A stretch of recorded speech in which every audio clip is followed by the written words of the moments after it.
wise with goals and dreams and knowledge.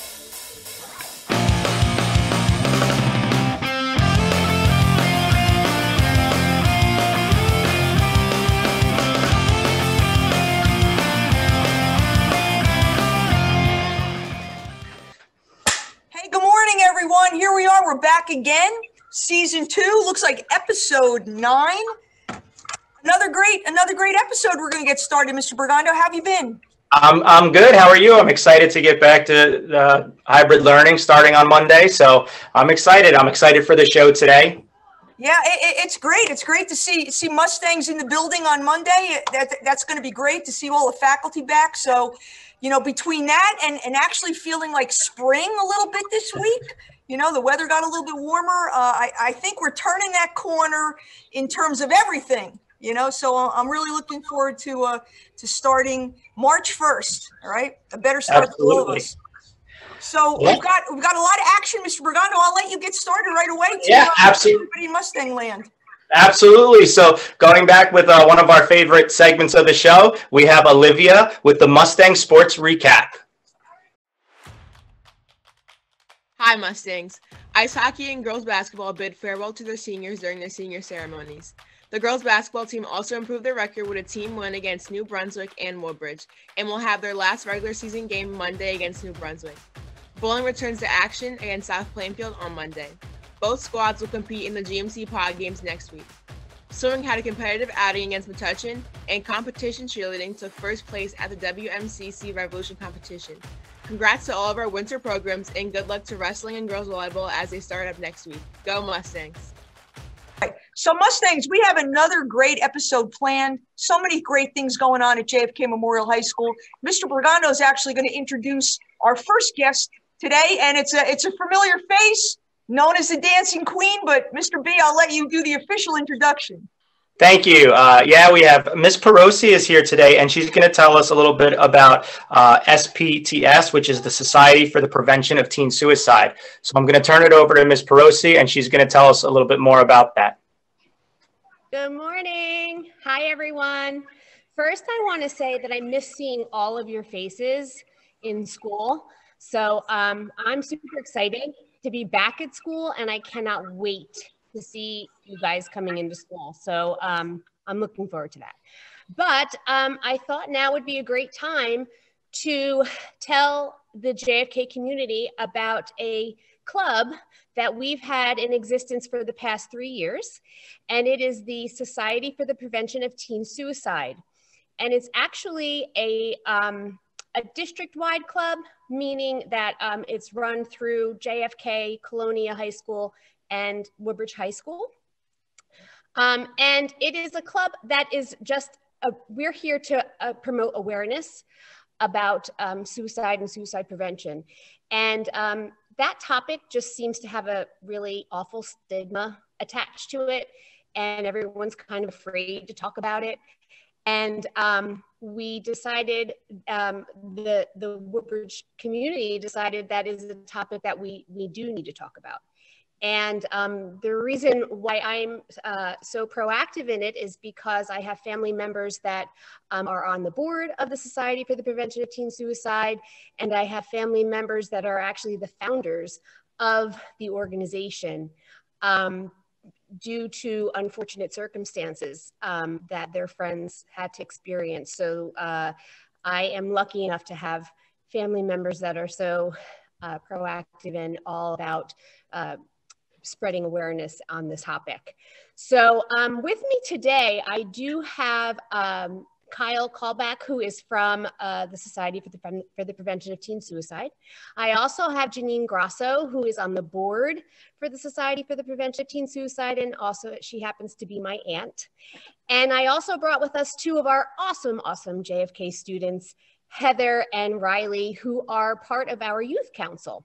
So couple quick things. What is the Society for the Prevention of Teen Suicide? First of all, it is very, very hard, long title to say. So we say SPTS. It is a organization that promotes awareness, and we're here to save lives and to reduce the stigma that is surrounded by this topic. So I'm going to pass it over to Kyle, and he's going to talk a little bit more about the history of SPTS, their mission, and you know, how we kind of got to this place and how you as students can get involved. Hello, everyone. My name is Kyle Callback, and I'm the operations manager for the Society for the Prevention of Teen Suicide. We were founded back in 2005 by two fathers who experienced an unfortunate loss of their teenage children to suicide. SPTS, in general, is dedicated to increasing awareness, saving lives, and reducing the stigma of suicide through specialized training programs and resources that empower teens, parents, and educators with the skills needed to help build a life of resiliency. So ultimately, that's where the SPTS Youth Council comes in. It's really needed to help empower students with the skills and knowledge needed to go back to their school communities with suicide prevention information and skills to really spread that through their communities and help their peers. Okay, so now I'm going to introduce Janine Grasso, who happens to be my aunt, and she is the founder of the Woodbridge Township Society for the Prevention of Teen Suicide Youth Council. Hi, everyone. My name is Janine Grasso, as Michelle said. I have been on the board of SPTS since the beginning. I want to tell you the real reason why I was motivated to start the Woodbridge Township Youth Council. I have been involved in the Ocean and Monmouth County Youth Council for many years, and I live in Woodbridge Township. And after Woodbridge High School suffered a loss of a student to suicide, it became really important to me that I needed to make this youth council happen in my hometown where I live. So with the support of the schools and volunteer people from the school like Ms. Perosi, we were able to start that. I'm a former school counselor, but I will tell you the one thing I know for a fact is that if we want to know what is going on with kids, we need to talk with kids. Talking with adults is fine for a leisurely conversation, but kids know what's going on with kids. And that's why we're reaching out to you today. This organization is here for every student, every youth in Woodbridge Township, no matter what high school you go to. And we do, Heather and Riley will tell you some of the things that we do, but we're there for you to listen. We're not there for you to solve every problem in the world, but to give you the skills to look to adults that can help you. So I do want to just throw this out there if you're interested, or even if you have a concern about yourself or someone else, you can reach out to Ms. Perosi. She knows what to do. She'll direct you to me or to someone else, but there's also a great hotline in New Jersey called Second Floor, 888-222-2228 that will answer any question. I have called them myself when I had a concern with a student and wasn't sure which way to go. They don't care what your problem is. You're not alone, students. You're not alone. There's plenty and plenty of support out here for you. I'm going to pass it on because I'd rather you hear from your peers. Kids listen to kids much better than they do to grandmas. So thank you for listening to me, and we welcome you to the Woodbridge Youth Council.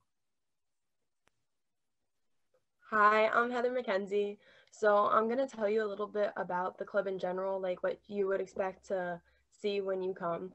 So some things that we do are we talk about situations that could happen in real life, like although they're very hard to talk about, they're things that need to be talked about. Like if you were ever put into that situation, you should have a feeling of what you need to do at that point, like who you need to contact, who needs to get involved, like all of that. We also end up making vision boards. So we talk a lot about our future, what we want to do. We also talk about our mental health, and we talk about coping skills that we can do to help. And everyone's different, and we accept that. We're big on not judging. Everybody's welcome. Also, a really fun thing that we do is we do good news at the end of every single meeting. So everybody ends up saying something good that's happened to them over the past month that we've done, which it's really nice to hear, like the accomplishments that like people have done, like something small like getting your driver's license or getting accepted into your favorite college. Like we celebrate that because it's important milestones in your life. But I'm not going to say all of it, but I'm going to pass it on to Riley McGowan. But if you have any questions, if you have any classes with me, you can talk to me and I will get you the information that you need to join the club. Hi, I'm Riley. And I think the most important thing to know about SPTS is that it really is a support group, and it's just full of people your age, our age, who are going through the same things. So when we talk about concerns we have or situations we're going through, we're talking about it with people who are going through the same thing. So we're really able to find coping mechanisms and find ways to, especially in the quarantine, it's really helpful to have people who know exactly what you're going through. Perfect. Thank you, Riley. You know what? I'm going to kind of end it here, but I just want to top it off with just a couple more thoughts. One is that you do not have to be considered an at-risk student to be part of SPTS. Okay. It doesn't mean that you have to have been struggling. We have all types of students in SPTS. Okay. So please don't let that drive whether or not you think that this is the right place for you. We are having an open meeting in April. If you are interested in attending our open meeting that's in April, please email me, Ms. Perosi, and I will make sure that we tack my contact information on here so you can see it. And you can email me to let me know that you might want to attend the open meeting. You don't have to talk in it. You can just come and listen and watch. So it's up to you, but I just want to let you know that we're here for all of you, and we want you to be healthy. And I look forward to seeing some of your faces in our April meeting.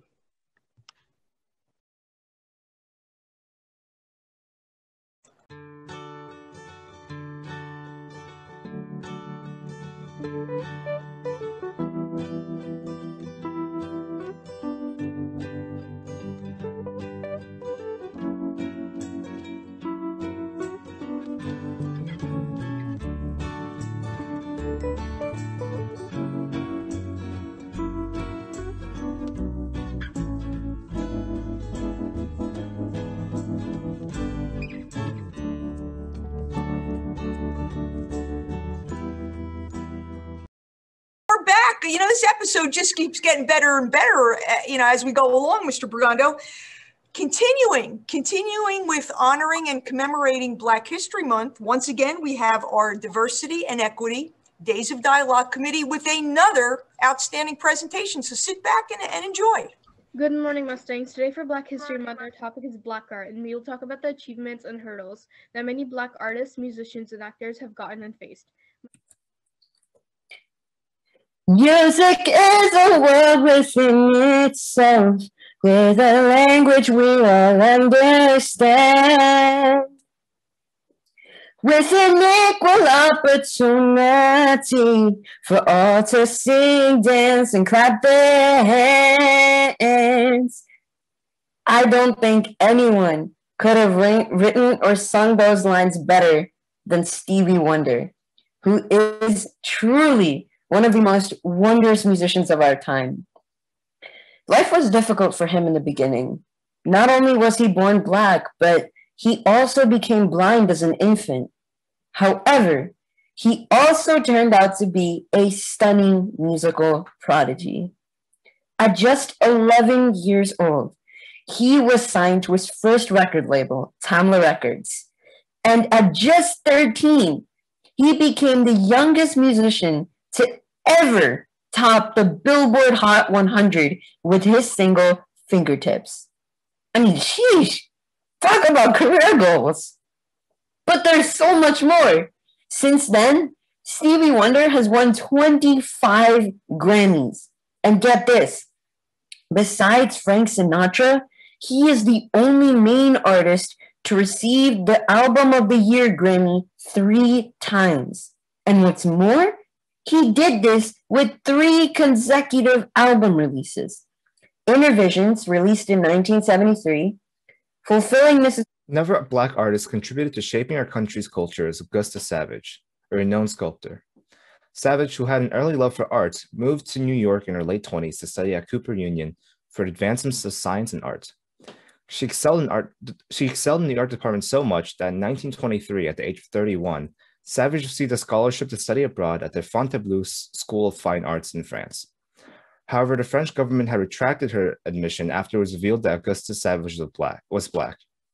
Sadly, this was no surprise, being in the early 20s amidst the Jim Crow era, but Savage was determined to study abroad like she deserved to, regardless of her color. Thus, hundreds of letters fighting for admission were spread by her supportive community, and 6 whole years later, she was granted permission to study in France. Despite that, Augusta Savage never forgot how she was so blatantly discriminated against for her race, in a way that could have costed her her career. On top of that, there were so few Black female artists she could go to for support at the time, since they were some of the most overlooked individuals. But Augusta Savage was unfazed by these setbacks. She founded her own art studio and school in 1932 named Savage Studio of Arts and Crafts, which became a training ground for so many African-American artists, a foundation for them to build their own careers in the art industry, and a way for Savage to help the people out of their passion.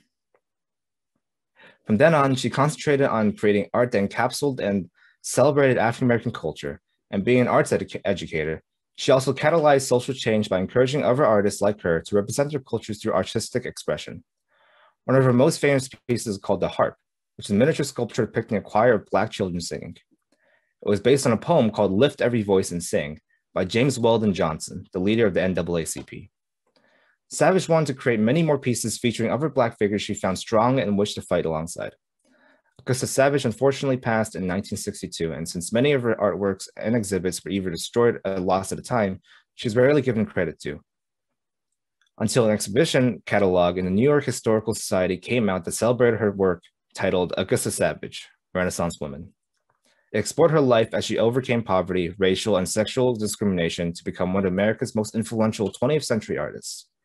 Her legacy stands strong through her work and the work of those that she has deeply inspired.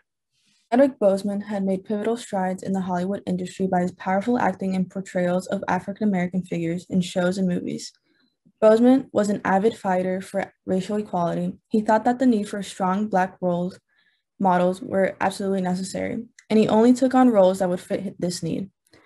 He became an entertainment icon by his role of Jackie Robinson in 42, James Brown in Get Up, and Supreme Court Justice Thurgood Marshall in Marshall. These roles highlighted the importance of Black representation in the film industry, and he put all of his effort into acting and portraying these roles as best as he could. Chadwick Boseman forever impacted the world with his role in the Marvel movie Black Panther, where he played T'Challa. This was incredibly groundbreaking, not only for Marvel, but for the films in general. Black Panther tells a 500-year-old journey towards freedom for African-descended people living in Western nations. Chadwick Boseman played the role of a Black superhero in a Marvel universe, which was impactful for all Black kids around the world. He broke Hollywood's barrier for racial representation and forever changed the standards for superheroes and acting in general. Though he had a short acting career, he managed to capture the world's attention and create an influential memory that we can all fall back on and enjoy for our entertainment. Bill Withers was undoubtedly one of the most influential artists throughout the 70s and early 80s, giving us some of the most soulful tracks of that era. His humble beginnings also serves as an inspiration for all of us. Bill Withers started his career as an airplane mechanic, only recording music demos after work. These recordings eventually ended up being his breakthrough debut, Just As I Am, featuring one of his most popular pieces, Ain't No Sunshine. Years after he left the music industry, his music is still an inspiration to many musicians after him.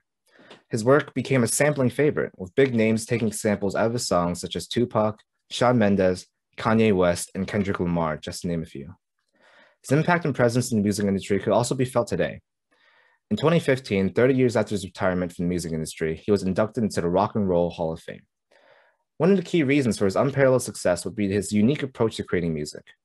There was no singular mold that could categorize what his music was. Instead, every piece resonated with the emotions of those who listened. Even today, his pop hit, Lean On Me, has become an anthem during the current pandemic, with many posting their own renditions of the iconic piece. His passing in March of 2020 truly came as a shock to everyone. However, his legacy will forever be etched into the hearts of the people around the world who were touched by his music. Another amazing, influential Black artist was Faith Ringgold, a painter, writer, mixed media sculptor, and performance artist. She is best known for her narrative quilts. She was born on October 8th, 1930, in Harlem, New York. She is currently 90 years old. She started her art in the 50s after receiving her degree from the City College of New York, but she had to fight for her ability to major in art. She was told that only men were allowed to major in the liberal arts. She finally got her spot as an art major, was told she can only do so if she minored in education. Despite being told that she would not succeed as an artist, she continued to do what she loved. She since then has won awards such as the Caldecott Medal, the Coretta Scott King Award for Illustrators, and many more. One of her big inspirations was the civil rights movement. This inspired her American People series. The series was also inspired by James Baldwin and Amiri Baraka, also part of the civil rights movement. Faith Ringgold is an amazing example of continuing to do what you love, even if people are doubtful of you, and to use your talents to advocate for what you believe in. Born in 1982, Misty Copeland was first introduced to the world of dance after joining her school's drill team. Amazed by her talent, the team's coach suggested that she take classes at the local Boys and Girls Club. She would also capture the attention of the program's ballet teacher, Cynthia Bradley. Although most dancers began dancing as early as 3 years old, Copeland's guitar at age 13 didn't hinder her from having the potential that she possessed. Money was low in her family's income, but with the help from the community in purchasing point shoes and having her fees waived, she was able to take classes with Cynthia Bradley. After 14 years with the American Ballet Theater Company, Copeland was promoted to principal dancer, making her the first African-American woman to hold this role within the company. While Misty Copeland acknowledges that her accomplishments will not eliminate all discrimination within the ballet industry, she hopes to serve as a role model for those who are considering to enter the classical ballet world.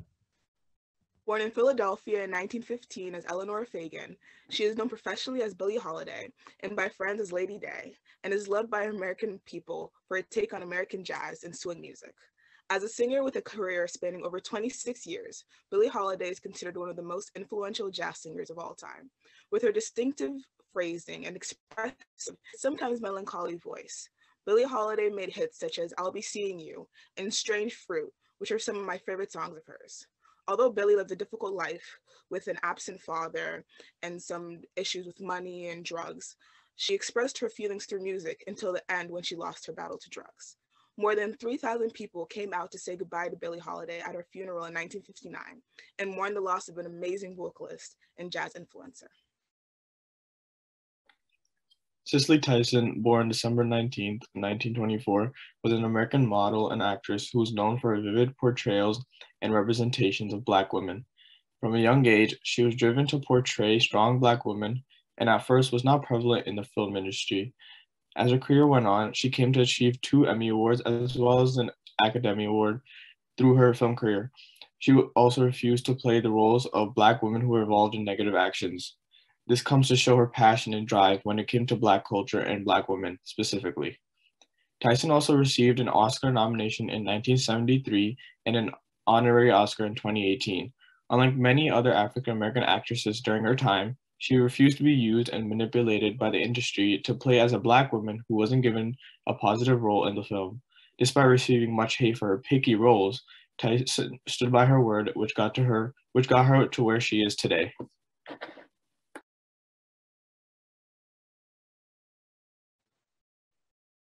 Today we talked about some of the well-known Black artists, musicians, and actors that have impacted the arts industry in many ways.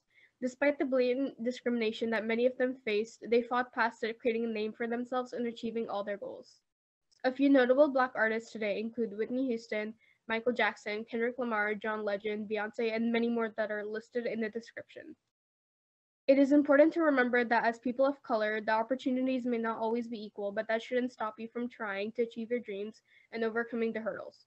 This is our last topic for Black History Month, and we look forward to representing all different groups in the coming months in the school.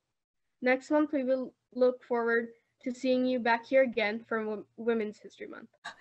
All right, a great job with that video once again. And, you know, we have another new club. We have another new club here at JFK. We've got the Junior State of America Club, and they have also created a presentation for you. So sit back and enjoy.